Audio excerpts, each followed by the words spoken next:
Hello जी, अस्सलाम वालेकुम। मैं शाह फरमान।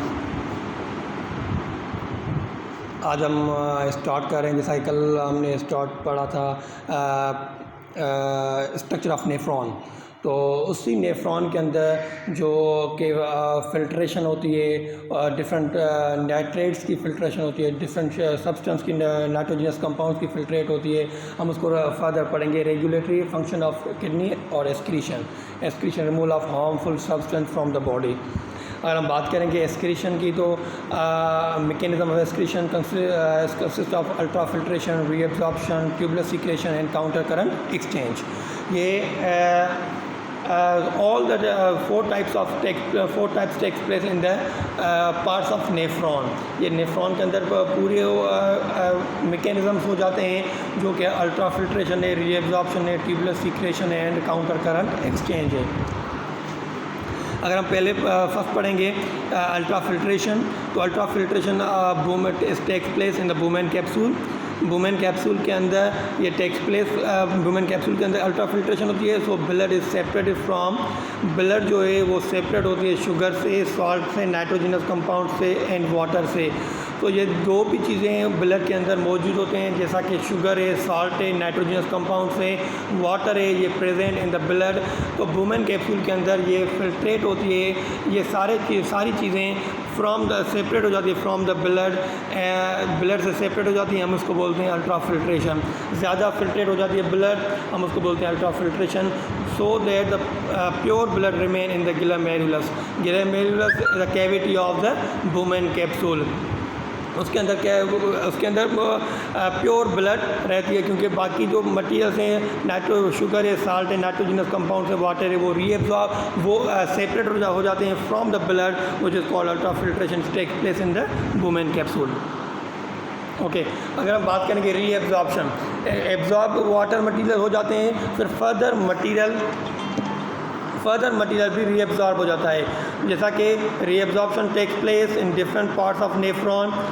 नेफ्रॉन के जो डिफरेंट पार्ट्स हैं उसके अंदर रीअब्जॉर्प्शन होती है, like proximal, ascending, descending and distal tubules. इसके अंदर ये जो प्रॉक्सिमल, असेंडिंग है, डिसेंडिंग है, distal, these are parts of nephron. इसके अंदर ये रीअब्जॉर्प्शन होती है। और नंबर वन अगर पढ़ेंगे प्रॉक्सिमल के अंदर, प्रॉक्सिमल जो कहाँ से स्टार्ट होता है, फ्रॉम द बुमेन कैप्सूल, जो बाहर निकलता है फ्रॉम द नेरो ट्यूब, वो वहाँ से प्रॉक्सिमल कैल्विकेटेड ट्यूबल से निकलता है, हम उसको बोलते हैं प्रॉक्सिमल कैल्विकेटेड ट्यूबल्स।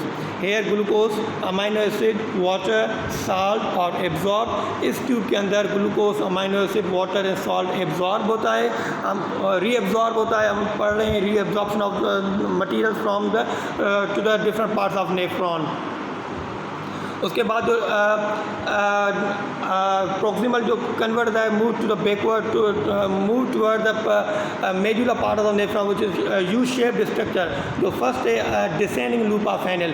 अब डिसेंडिंग लूप ऑफ फैनल के अंदर क्या होता है, वाटर एंड सोडियम और एब्जॉर्ब। इसके अंदर वाटर एंड सोडियम एब्जॉर्ब होता है, तो इस पार्ट के अंदर वाटर एंड सोडियम एब्जॉर्ब होता है। बाकी जो रिमेनिंग मटीरियल है वो असेंडिंग लूप ऑफ फैनल में एब्जॉर्ब हो जाता है। अब उसके बाद है असेंडिंग लूप ऑफ फैनल के बाद, डिसेंडिंग लूप ऑफ फैनल के बाद है ascending loop of Henle. Ascending loop of Henle back to the cortex of the region of the kidney. अब जो असेंडिंग लूप ऑफ फैनल है, यहाँ पर क्या होता है, sodium and chlorides are absorb but water is not absorb in this part.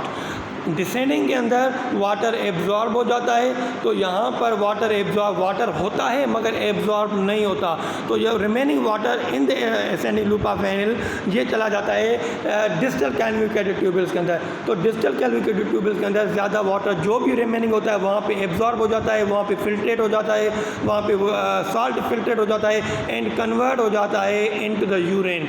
तो in this part ascending loop of Henle, sodium and chloride absorb and water do not absorb in this part। अब उसके बाद है distal convoluted tubules. अब जो distal convoluted tubules, it's a part of cortex region of the kidney. It is highly concentration of salt of water and salt. वहाँ पर water and salt ज़्यादा concentrate हो जाता है, ज़्यादा एब्जॉर्ब हो जाता है, फिर वो कन्वर्ट हो जाता है इनटू द यूरिन। अब यहाँ पर नंबर ऑफ हार्मोन्स जो हम नेक्स्ट टॉपिक में हम पढ़ेंगे, number of hormones also takes place in the reabsorption और the filtration of the nephron. उसके अंदर कौन हार्मोन्स होते हैं वो हम नेक्स्ट टॉपिक में पढ़ेंगे। मगर हार्मोन के मदद से concentration of salt and यूरेन way filtrate हो जाती है एंड बिकम द यूरेन, वो यूरेन हो जाते हैं। वो फिर वो यूरेन क्या करते हैं, वो कलेक्टिंग डक्ट में पास हो जाते हैं। वहाँ से कलेक्टिंग डक्ट से पास होके सीधा पिरामिड ऑफ द किडनी में चले जाते हैं। फिर वहाँ से बॉडी से यूरेटर ट्यूब से ब्लेंडर से निकल जाता है बाहर, तो ये कन्वर्ट हो जाता है वाटर इन द कैल्विकेटरी tubule passes to the collecting duct in the of the urine passes collecting duct हो जाता है। फिर वहाँ से वो बाहर निकल जाता है कलेक्टिंग डक्ट से तुरंत। Collecting discharging of many tubules in the collecting duct, वहाँ से वो बाहर पिरामिड से पूरा किडनी से बाहर निकल जाता है फ्रॉम द बॉडी। अब उसके बाद है ट्यूबुलर सीक्रेशन। अब ट्यूबुलर सीक्रेशन होती है प्रॉक्सिमल कैल्विकेटरी ट्यूबल्स एंड डिस्टल कैल्विकेटरी ट्यूबल्स। इन दोनों ट्यूबल्स के अंदर जो सीक्रेशन होती है हम उसको बोलते हैं ट्यूबुलर सीक्रेशन। हम सब harmful and useful substance transfer from the blood by the filtrate.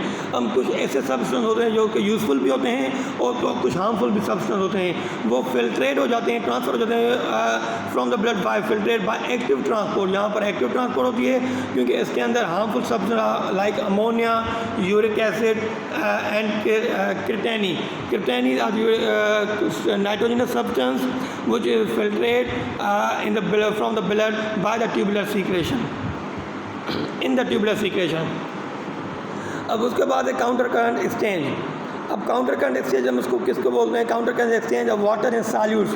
Water and solute exchange होते हैं in the मेड्यूल of the kidney which is called counter current exchange.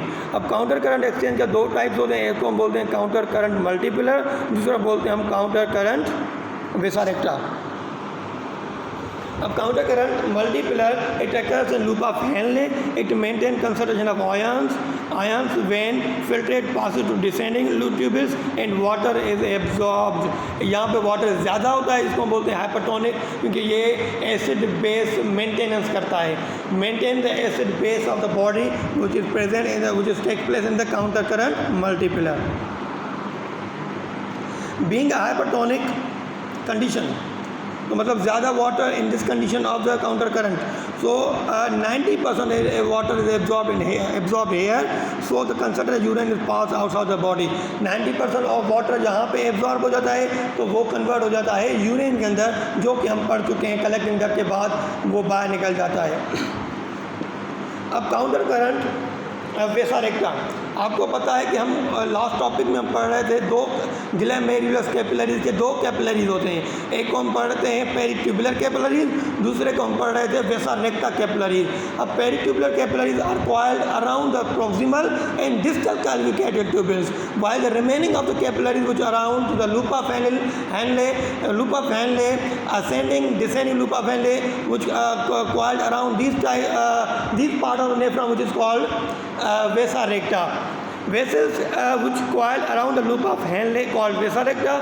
Here blood capillaries about 10% of blood filtrate हो जाती है and kidney passes very slowly, क्योंकि यहाँ पर वो blood capillaries की नैरो नहीं होता, ये wide range of blood capillary, क्योंकि इसके अंदर blood passage of blood very slowly.